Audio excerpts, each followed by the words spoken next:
Alexander, an old driver desperate enough to ask for a salary advance, was already under Robert's suspicion. So Robert set a trap, a briefcase stuffed with cash left wide open in the back seat. Alexander drove in silence, never touching a cent. But later that night, a phone call revealed a truth Robert never imagined, a truth that made him question everything he thought he knew about loyalty. Now, let's begin. The gates of the Sterling estate opened with their usual metallic groan, swallowing the black sedan into its manicured courtyard. Behind the wheel sat Alexander Stone, a man whose weary eyes told stories of decades spent working odd jobs, never quite enough to get ahead, never quite enough to rest. His hands, steady on the wheel, were knotted with veins and old scars, the kind that spoke of honest labor. For Alexander, this job felt like a lifeline. Driving a millionaire wasn't glamorous, but it was steady work. And steady work meant food on the table, pills for his aching knees, and maybe, just maybe, a chance to help his daughter keep the lights on. But beneath his quiet composure, he carried a heavier burden, one he couldn't voice out loud. His new employer, Robert Sterling, was not a man given to easy trust. He had seen too many smiling faces turn greedy, too many workers take advantage the moment his back was turned.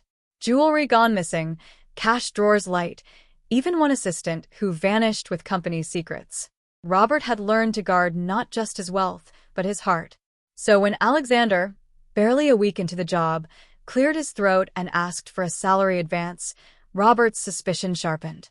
He studied the man across his mahogany desk, creased jacket, tired eyes, voice almost breaking as he made the request. To Robert, it looked like the beginning of another story he'd already lived, another desperate worker, another betrayal waiting to happen. Later that night, Robert confided his unease to a close friend over brandy. "They all start the same," he muttered, swirling the glass. "Good manners, polite words. Then the requests come. First an advance, then something missing. I'm not going to let another one bleed me dry." The friend shrugged. "Maybe you're too harsh, Robert. Maybe the old man's just broke." But Robert wasn't convinced. He had been fooled before, fooled enough to make paranoia his constant companion. Meanwhile, in the servants' quarters, whispers followed Alexander as he moved through the hall. Two younger staff members leaned near the kitchen doorway, speaking just low enough to seem discreet. "Did you hear?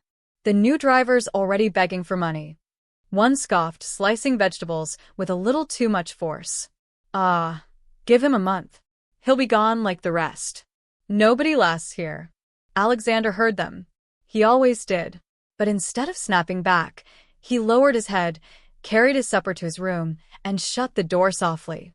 Inside, in the quiet, he unfolded a worn photograph from his pocket. His granddaughter, her smile faint beneath hospital lights. He closed his eyes, whispering to no one, "Just hold on, baby girl. I'll figure something out."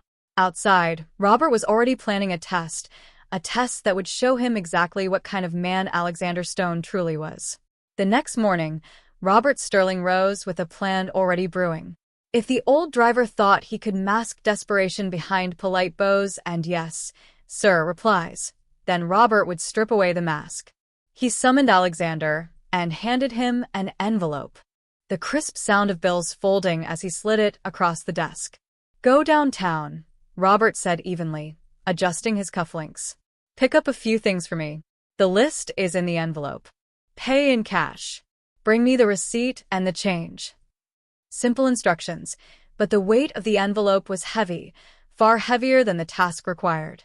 Robert had slipped in twice the needed amount, deliberately leaving a temptation too large to ignore.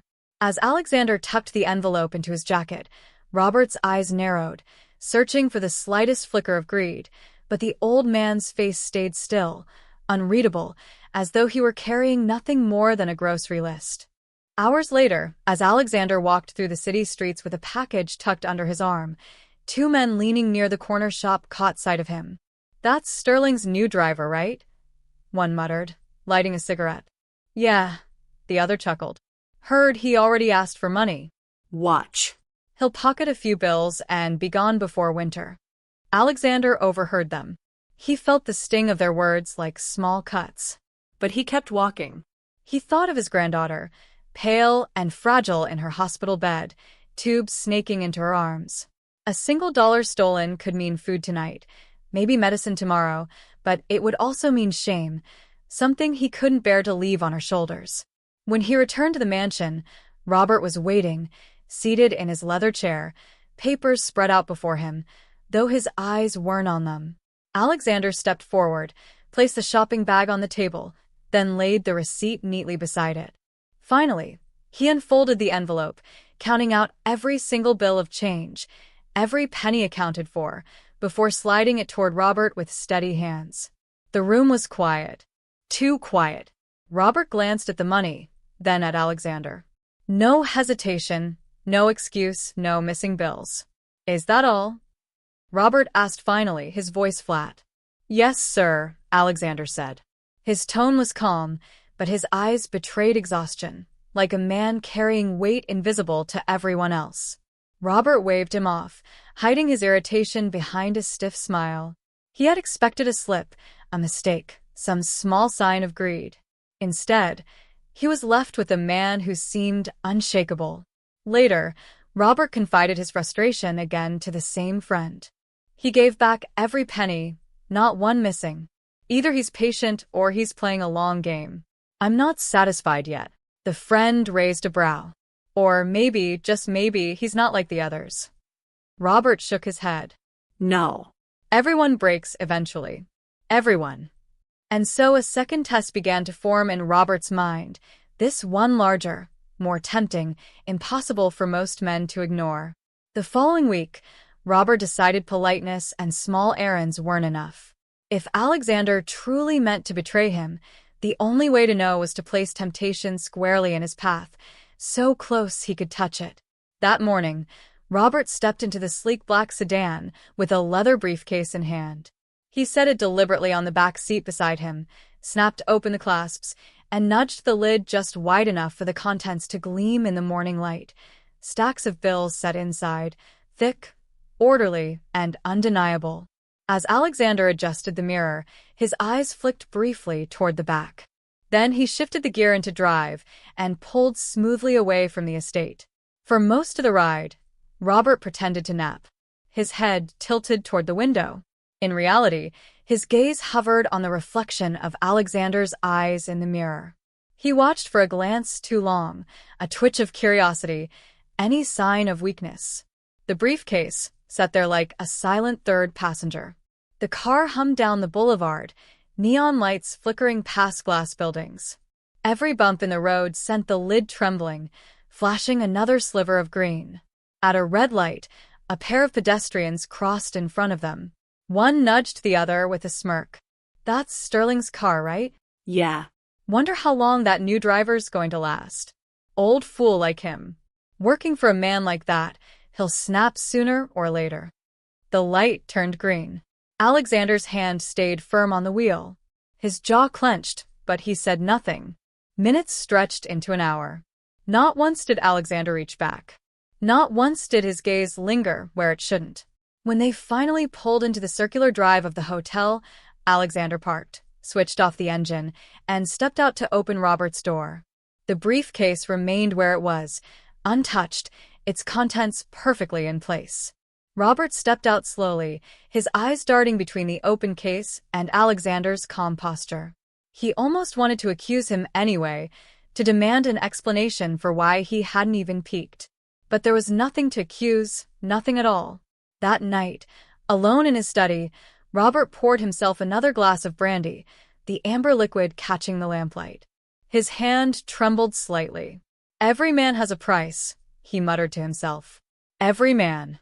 Yet Alexander had walked past his chance to change his life without blinking. Robert didn't know whether to feel impressed or unnerved. But one thing was certain. The next revelation was no longer his to control. It was about to come crashing into both their lives in a way Robert never expected.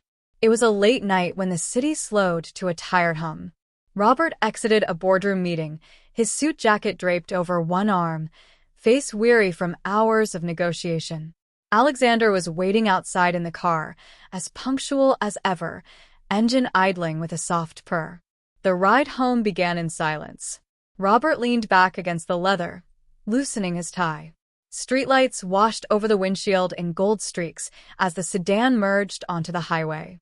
The steady rhythm of tires on asphalt almost lulled him into thoughtless rest until a sudden vibration shattered the calm. Alexander's phone tucked in the console lit up and buzzed insistently. His eyes flicked nervously to the mirror, uncertain whether to answer. Robert's voice came clipped. "Take it." Alexander hesitated, then pressed the speaker button. A woman's voice, broken and frantic, filled the car. "Dad, it's her again. She can't breathe. They're saying it's bad this time. Please hurry." For a moment, Alexander's composure cracked. His knuckles tightened around the wheel until they whitened, his chest rising and falling too fast. He pulled in a shaky breath, whispering, "Lord, not now, please." Robert's eyes snapped open. "Who was that?" No answer, just the heavy sound of Alexander's breathing, the soft squeak of leather under his clenched grip. Finally, he spoke, voice low, words trembling. "My granddaughter. She's fighting cancer. They say she might not make it through the night." The weight of it sank into the car like a stone. Robert sat upright, the image of the briefcase burning in his mind. The salary advance, the exhaustion in Alexander's eyes, the whispers he'd overheard among staff mocking the old man. It all fell into place. He remembered the envelope of cash Alexander had returned untouched, the briefcase left wide open. Every single test, every opportunity to take, and the man had walked away with empty hands while carrying a burden heavier than gold. The city lights blurred past as Robert stared out the window. Words stuck behind his lips. Shame pressed down on him, hot and suffocating. For years, he'd assumed loyalty was a myth, that everyone had a price. And yet here sat a man drowning in desperation who still refused to cross that line. At the next intersection, Alexander turned, jaw set tight. The car rolled toward the hospital, urgency etched into every mile. Robert said nothing. But in his silence, something inside him began to break open.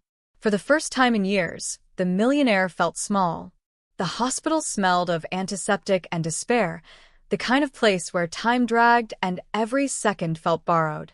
Alexander rushed through the double doors, his shoulders hunched as if the weight of his world lived there. Nurses guided him down a hall where machines beeped and families whispered prayers into their hands. Robert followed a few steps behind. He hadn't planned to.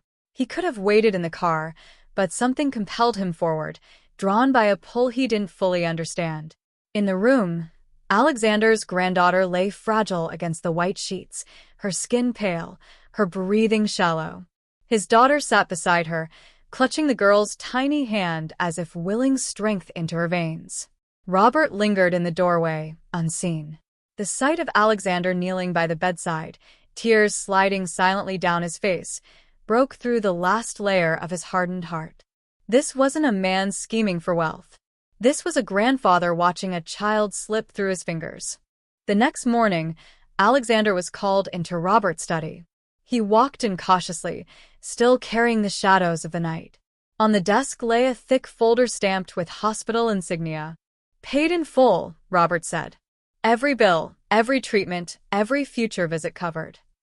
Alexander froze, his lips parting, but no words forming. Robert's voice was steady, but softer than Alexander had ever heard it. "I tested you over and over again. I expected you to fail like everyone else. But you didn't. Even with everything you're going through, you never took what wasn't yours. You proved me wrong." He leaned forward, folding his hands. "From today, you're more than my driver. You'll manage my household, my staff. And as for your granddaughter, she'll get the care she deserves." Alexander's chest rose sharply, his eyes flooding. He tried to speak, but his voice cracked. So he bowed his head instead, hands trembling as he whispered, "Thank you, sir. Thank you." Robert exhaled, leaning back, the weight of his pride finally slipping from his shoulders. For the first time in years, he realized something money had never taught him: True wealth wasn't measured in the stacks of bills he guarded so tightly, but in the rare souls who proved that integrity still existed, even in the face of desperation. And as Alexander left the room, the photograph of his granddaughter pressed against his heart, Robert understood he hadn't just found an employee. He had found the one thing he thought he'd lost forever: trust.